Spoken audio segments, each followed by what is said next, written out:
Paper 157. At Caesarea-Philippi. Before Jesus took the 12 for a short sojourn in the vicinity of Caesarea-Philippi, he arranged through the messengers of David to go over to Capernaum on Sunday, August 7, for the purpose of meeting his family. By pre-arrangement, this visit was to occur at the Zebedee boat shop. David Zebedee had arranged with Jude, Jesus' brother, for the presence of the entire Nazareth family, Mary and all of Jesus' brothers and sisters, and Jesus went with Andrew and Peter to keep this appointment. It was certainly the intention of Mary and the children to keep this engagement, but it so happened that a group of the Pharisees, knowing that Jesus was on the opposite side of the lake in Philip's domains, decided to call upon Mary to learn what they could of his whereabouts.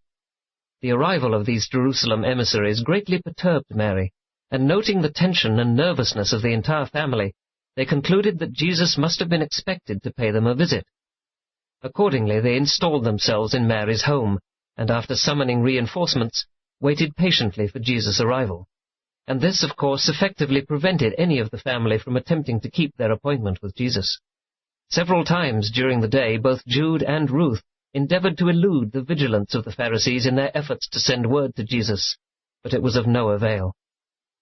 Early in the afternoon, David's messengers brought Jesus word that the Pharisees were encamped on the doorstep of his mother's house, and therefore he made no attempt to visit his family. And so again, through no fault of either, Jesus and his earth family failed to make contact. 1. The temple tax collector. As Jesus, with Andrew and Peter, tarried by the lake near the boat shop, a temple tax collector came upon them, and, recognizing Jesus, called Peter to one side and said, "Does not your master pay the temple tax?" Peter was inclined to show indignation at the suggestion that Jesus should be expected to contribute to the maintenance of the religious activities of his sworn enemies. But noting a peculiar expression on the face of the tax collector, he rightly surmised that it was the purpose to entrap them in the act of refusing to pay the customary half-shekel for the support of the temple services at Jerusalem. Accordingly, Peter replied, "Why, of course the master pays the temple tax. You wait by the gate, and I will presently return with the tax." Now Peter had spoken hastily. Judas carried their funds, and he was across the lake. Neither he, his brother, nor Jesus had brought along any money, and knowing that the Pharisees were looking for them, they could not well go to Bethsaida to obtain money. When Peter told Jesus about the collector, and that he had promised him the money, Jesus said, "If you have promised, then should you pay. But wherewith will you redeem your promise? Will you again become a fisherman that you may honor your word? Nevertheless, Peter, it is well in the circumstances that we pay the tax. Let us give these men no occasion for offense at our attitude. We will wait here while you go with the boat and cast for the fish, and when you have sold them at yonder market, pay the collector for all three of us." All of this had been overheard by the secret messenger of David, who stood nearby, and who then signaled to an associate, fishing near the shore, to come in quickly. When Peter made ready to go out in the boat for a catch, this messenger and his fisherman friend presented him with several large baskets of fish, and assisted him in carrying them to the fish merchant nearby, who purchased the catch, paying sufficient, with what was added by the messenger of David, to meet the temple tax for the three. The collector accepted the tax, foregoing the penalty for tardy payment because they had been for some time absent from Galilee. It is not strange that you have a record of Peter's catching a fish with a shekel in its mouth. In those days, there were current many stories about finding treasures in the mouths of fishes. Such tales of near miracles were commonplace. So, as Peter left them to go toward the boat, Jesus remarked, half humorously, "Strange that the sons of the king must pay tribute. Usually it is the stranger who is taxed for the upkeep of the court, but it behooves us to afford no stumbling block for the authorities. Go hence, maybe you will catch the fish with a shekel in its mouth." Jesus having thus spoken, and Peter so soon appearing with the temple tax, it is not surprising that the episode became later expanded into a miracle, as recorded by the writer of Matthew's Gospel. Jesus, with Andrew and Peter, waited by the seashore until nearly sundown. Messengers brought them word that Mary's house was still under surveillance. Therefore, when it grew dark, the three waiting men entered their boat and slowly rowed away toward the eastern shore of the Sea of Galilee. 2. At Bethsaida Julias. On Monday, August 8, while Jesus and the 12 apostles were encamped in Magadan Park, near Bethsaida Julius, more than 100 believers, the evangelists, the women's corps, and others interested in the establishment of the kingdom, came over from Capernaum for a conference. And many of the Pharisees, learning that Jesus was here, came also. By this time some of the Sadducees were united with the Pharisees in their effort to entrap Jesus. Before going into the closed conference with the believers, Jesus held a public meeting at which the Pharisees were present, and they heckled the Master and otherwise sought to disturb the assembly. Said the leader of the disturbers, "Teacher, we would like you to give us a sign of your authority to teach, and then, when the same shall come to pass, all men will know that you have been sent by God." And Jesus answered them, "When it is evening, you say it will be fair weather, for the heaven is red. In the morning it will be foul weather, for the heaven is red and lowering. When you see a cloud rising in the west, you say showers will come. When the wind blows from the south, you say scorching heat will come. How is it that you so well know how to discern the face of the heavens, but are so utterly unable to discern the signs of the times? To those who would know the truth, already has a sign been given, but to an evil-minded and hypocritical generation, no sign shall be given." When Jesus had thus spoken, he withdrew and prepared for the evening conference with his followers. At this conference it was decided to undertake a united mission throughout all the cities and villages of the Decapolis, as soon as Jesus and the 12 should return from their proposed visit to Caesarea-Philippi. The Master participated in planning for the Decapolis mission, and in dismissing the company said, "I say to you, beware of the leaven of the Pharisees and the Sadducees. Be not deceived by their show of much learning and by their profound loyalty to the forms of religion.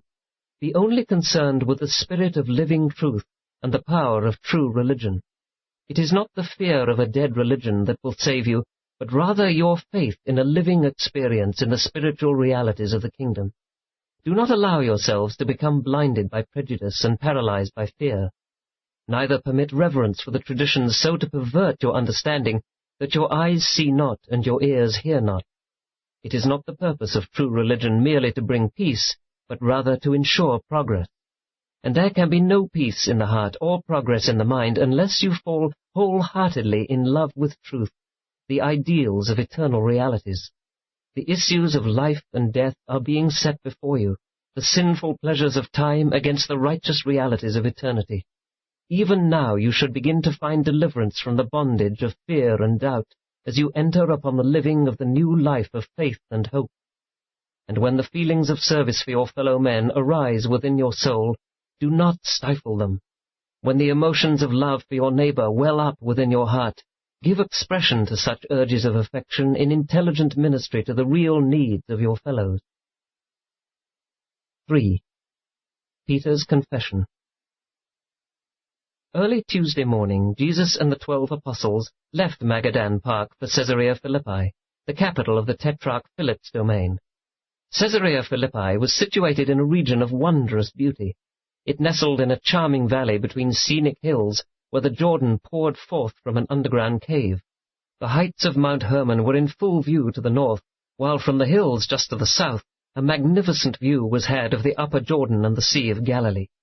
Jesus had gone to Mount Hermon in his early experience with the affairs of the kingdom, and now that he was entering upon the final epoch of his work, he desired to return to this mount of trial and triumph, where he hoped the apostles might gain a new vision of their responsibilities and acquire new strength for the trying times just ahead.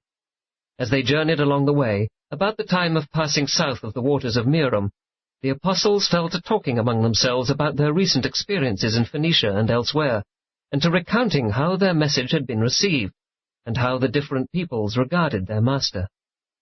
As they paused for lunch, Jesus suddenly confronted the 12 with the first question he had ever addressed to them concerning himself. He asked this surprising question: "Who do men say that I am?" Jesus had spent long months in training these apostles as to the nature and character of the kingdom of heaven, and he well knew the time had come when he must begin to teach them more about his own nature and his personal relationship to the kingdom. And now, as they were seated under the mulberry trees, the Master made ready to hold one of the most momentous sessions of his long association with the chosen apostles. More than half the apostles participated in answering Jesus' question. They told him that he was regarded as a prophet, or as an extraordinary man by all who knew him, that even his enemies greatly feared him, accounting for his powers by the indictment that he was in league with the prince of devils. They told him that some in Judea and Samaria, who had not met him personally, believed he was John the Baptist risen from the dead. Peter explained that he had been at sundry times and by various persons compared with Moses, Elijah, Isaiah, and Jeremiah. When Jesus had listened to this report, he drew himself upon his feet, and looking down upon the 12 sitting about him in a semicircle, with startling emphasis he pointed to them with a sweeping gesture of his hand and asked, "But who say you that I am?" There was a moment of tense silence. The 12 never took their eyes off the Master, and then Simon Peter, springing to his feet, exclaimed, "You are the Deliverer, the Son of the living God." And the 11 sitting apostles arose to their feet with one accord, thereby indicating that Peter had spoken for all of them. When Jesus had beckoned them again to be seated, and while still standing before them, he said, "This has been revealed to you by my Father. The hour has come when you should know the truth about me. But for the time being I charge you that you tell this to no man. Let us go hence." And so they resumed their journey to Caesarea-Philippi, arriving late that evening and stopping at the home of Celsus, who was expecting them. The apostles slept little that night. They seemed to sense that a great event in their lives and in the work of the kingdom had transpired. 4. The talk about the kingdom. Since the occasions of Jesus' baptism by John and the turning of the water into wine at Cana, the apostles had, at various times, virtually accepted him as the Messiah. For short periods, some of them had truly believed that he was the expected deliverer, but hardly would such hopes spring up in their hearts than the Master would dash them to pieces by some crushing word or disappointing deed. They had long been in a state of turmoil due to conflict between the concepts of the expected Messiah, which they held in their minds, and the experience of their extraordinary association with this extraordinary man, which they held in their hearts. It was late forenoon on this Wednesday when the apostles assembled in Celsus garden for their noontime meal. During most of the night, and since they had arisen that morning, Simon Peter and Simon Zelotes had been earnestly laboring with their brethren to bring them all to the point of the wholehearted acceptance of the Master, not merely as the Messiah, but also as the divine Son of the living God. The two Simons were well nigh agreed in their estimate of Jesus, and they labored diligently to bring their brethren around to the full acceptance of their views. While Andrew continued as the Director General of the Apostolic Corps, his brother, Simon Peter, was becoming, increasingly and by common consent, the spokesman for the 12. They were all seated in the garden at just about noon when the Master appeared. They wore expressions of dignified solemnity, and all arose to their feet as he approached them. Jesus relieved the tension by that friendly and fraternal smile which was so characteristic of him when his followers took themselves, or some happening related to themselves, too seriously. With a commanding gesture, he indicated that they should be seated. Never again did the 12 greet their Master by arising when he came into their presence. They saw that he did not approve of such an outward show of respect. After they had partaken of their meal and were engaged in discussing plans for the forthcoming tour of the Decapolis, Jesus suddenly looked up into their faces and said, "Now that a full day has passed since you assented to Simon Peter's declaration regarding the identity of the Son of Man, I would ask if you still hold to your decision." On hearing this, the 12 stood upon their feet, and Simon Peter, stepping a few paces forward toward Jesus, said, "Yes, Master, we do. We believe that you are the Son of the living God." And Peter sat down with his brethren. Jesus, still standing, then said to the 12, "You are my chosen ambassadors, but I know that in the circumstances you could not entertain this belief as a result of mere human knowledge. This is a revelation of the Spirit of my Father to your inmost souls. And when, therefore, you make this confession by the insight of the Spirit of my Father which dwells within you, I am led to declare that upon this foundation will I build the brotherhood of the kingdom of heaven. Upon this rock of spiritual reality will I build the living temple of spiritual fellowship in the eternal realities of my Father's kingdom. All the forces of evil and the hosts of sin shall not prevail against this human fraternity of the divine Spirit, and while my Father's Spirit shall ever be the divine guide and mentor of all who enter the bonds of this Spirit fellowship, to you and your successors I now deliver the keys of the outward kingdom, the authority over things temporal, the social and economic features of this association of men and women as fellows of the kingdom. And again he charged them, for the time being, that they should tell no man that he was the Son of God. Jesus was beginning to have faith in the loyalty and integrity of his apostles. The Master conceived that a faith which could stand what his chosen representatives had recently passed through would undoubtedly endure the fiery trials which were just ahead, and emerge from the apparent wreckage of all their hopes into the new light of a new dispensation, and thereby be able to go forth to enlighten a world sitting in darkness. On this day the Master began to believe in the faith of his apostles, save one. And ever since that day, this same Jesus has been building that living temple upon that same eternal foundation of his divine sonship, and those who thereby become self-conscious sons of God are the human stones which constitute this living temple of sonship, erecting to the glory and honor of the wisdom and love of the eternal Father of spirits. And when Jesus had thus spoken, he directed the 12 to go apart by themselves in the hills to seek wisdom, strength, and spiritual guidance until the time of the evening meal. And they did as the Master admonished them. 5. The new concept. The new and vital feature of Peter's confession was the clear-cut recognition that Jesus was the Son of God, of his unquestioned divinity. Ever since his baptism and the wedding at Cana, these apostles had variously regarded him as the Messiah, but it was not a part of the Jewish concept of the national deliverer that he should be divine. The Jews had not taught that the Messiah would spring from divinity. He was to be the Anointed One, but hardly had they contemplated him as being the Son of God. In the second confession, more emphasis was placed upon the combined nature, the supernal fact that he was the Son of Man and the Son of God, and it was upon this great truth of the union of the human nature with the divine nature that Jesus declared he would build the kingdom of heaven. Jesus had sought to live his life on earth and complete his bestowal mission as the Son of Man. His followers were disposed to regard him as the expected Messiah. Knowing that he could never fulfill their messianic expectations, he endeavored to effect such a modification of their concept of the Messiah as would enable him partially to meet their expectations. But he now recognized that such a plan could hardly be carried through successfully.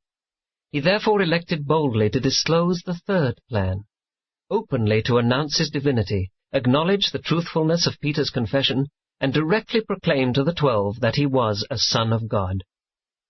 For 3 years Jesus had been proclaiming that he was the Son of Man, while for these same 3 years the apostles had been increasingly insistent that he was the expected Jewish Messiah. He now disclosed that he was the Son of God, and upon the concept of the combined nature of the Son of Man and the Son of God, he determined to build the kingdom of heaven. He had decided to refrain from further efforts to convince them that he was not the Messiah. He now proposed boldly to reveal to them what he is, and then to ignore their determination to persist in regarding him as the Messiah. 6. The next afternoon.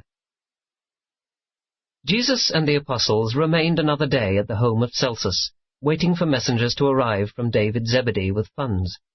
Following the collapse of the popularity of Jesus with the masses, there occurred a great falling off in revenue. When they reached Caesarea-Philippi, the treasury was empty. Matthew was loath to leave Jesus and his brethren at such a time, and he had no ready funds of his own to hand over to Judas, as he had so many times done in the past. However, David Zebedee had foreseen this probable diminution of revenue, and had accordingly instructed his messengers that, as they made their way through Judea, Samaria, and Galilee, they should act as collectors of money to be forwarded to the exiled apostles and their master. And so, by evening of this day, these messengers arrived from Bethsaida bringing funds sufficient to sustain the apostles until their return to embark upon the Decapolis tour.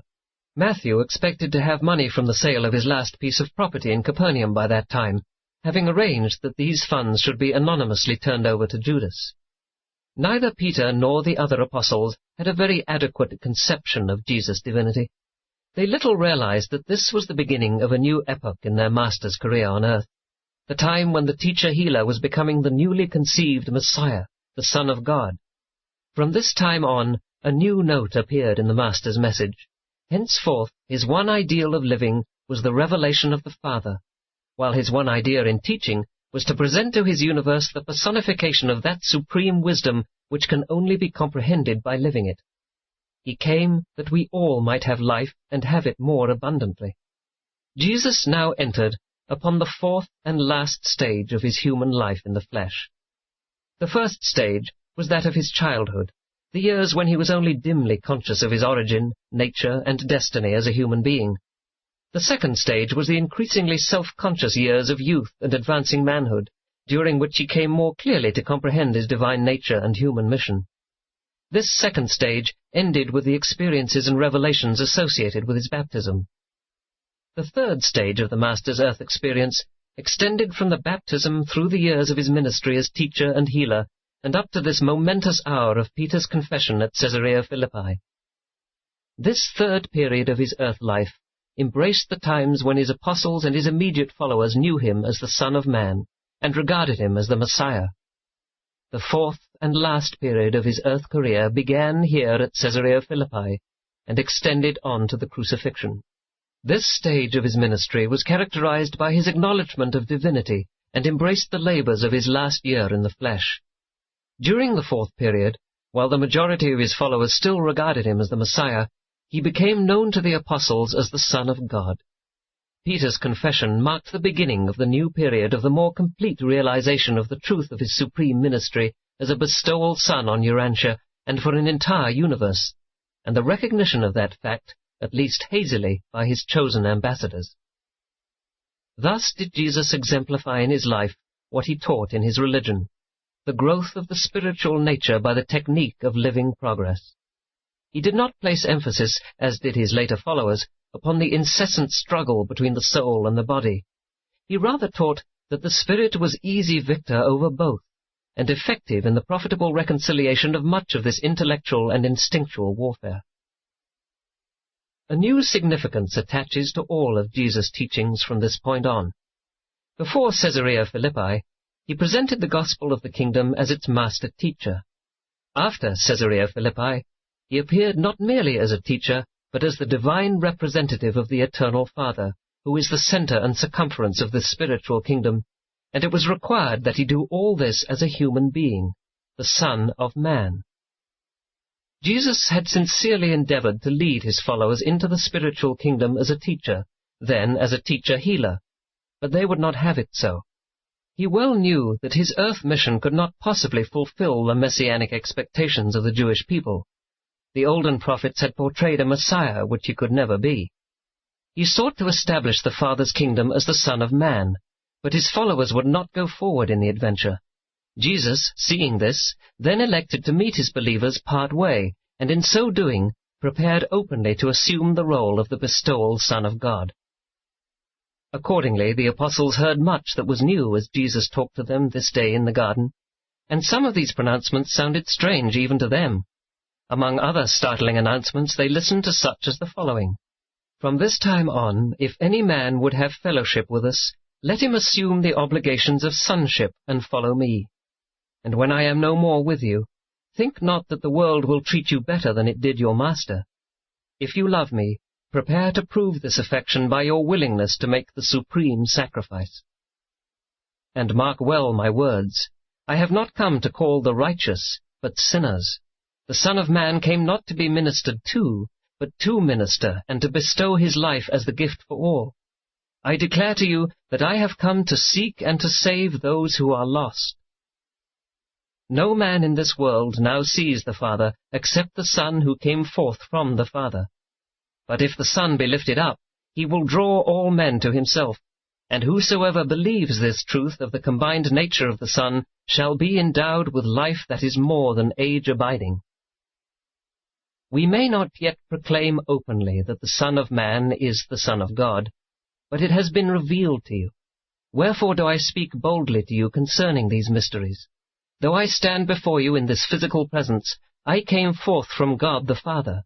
Before Abraham was, I am.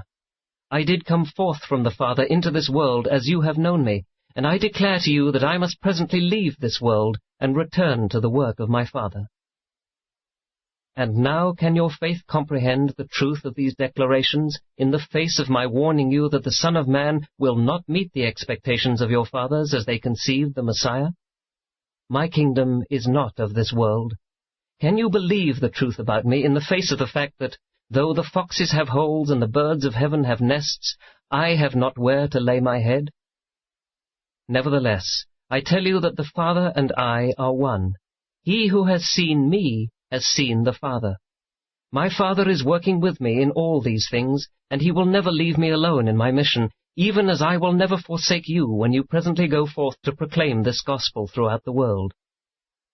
And now have I brought you apart with me and by yourselves for a little while, that you may comprehend the glory and grasp the grandeur of the life to which I have called you, the faith adventure of the establishment of my Father's kingdom in the hearts of mankind, the building of my fellowship of living association with the souls of all who believe this gospel.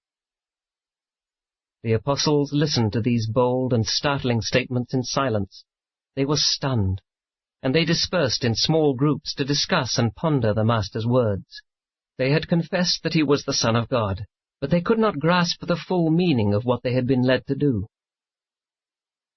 7. Andrew's Conference. That evening Andrew took it upon himself to hold a personal and searching conference with each of his brethren, and he had profitable and heartening talks with all of his associates, except Judas Iscariot. Andrew had never enjoyed such intimate personal association with Judas as with the other apostles, and therefore had not thought it of serious account that Judas never had freely and confidentially related himself to the head of the apostolic corps. But Andrew was now so worried by Judas's attitude that, later on that night, after all the apostles were fast asleep, he sought out Jesus and presented his cause for anxiety to the Master. Said Jesus, "It is not amiss, Andrew, that you have come to me with this matter, but there is nothing more that we can do. Only go on placing the utmost confidence in this apostle, and say nothing to his brethren concerning this talk with me." And that was all Andrew could elicit from Jesus. Always had there been some strangeness between this Judean and his Galilean brethren. Judas had been shocked by the death of John the Baptist, severely hurt by the Master's rebukes on several occasions, disappointed when Jesus refused to be made king, humiliated when he fled from the Pharisees, chagrined when he refused to accept the challenge of the Pharisees for a sign, bewildered by the refusal of his Master to resort to manifestations of power, and now, more recently, depressed and sometimes dejected by an empty treasury. And Judas missed the stimulus of the multitudes. Each of the other apostles was, in some and varying measure, likewise affected by these selfsame trials and tribulations, but they loved Jesus. At least they must have loved the Master more than did Judas, for they went through with him to the bitter end. Being from Judea, Judas took personal offense at Jesus' recent warning to the apostles to beware the leaven of the Pharisees. He was disposed to regard this statement as a veiled reference to himself. But the great mistake of Judas was, time and again, when Jesus would send his apostles off by themselves to pray, Judas, instead of engaging in sincere communion with the spiritual forces of the universe, indulged in thoughts of human fear, while he persisted in the entertainment of subtle doubts about the mission of Jesus, as well as giving in to his unfortunate tendency to harbor feelings of revenge. And now Jesus would take his apostles along with him to Mount Hermon, where he had appointed to inaugurate his fourth phase of earth ministry as the Son of God. Some of them were present at his baptism in the Jordan, and had witnessed the beginning of his career as the Son of Man, and he desired that some of them should also be present to hear his authority for the assumption of the new and public role of a Son of God. Accordingly, on the morning of Friday, August 12, Jesus said to the 12, "Lay in provisions and prepare yourselves for a journey to yonder mountain, where the Spirit bids me go to be endowed for the finish of my work on earth. And I would take my brethren along, that they may also be strengthened for the trying times of going with me through this experience."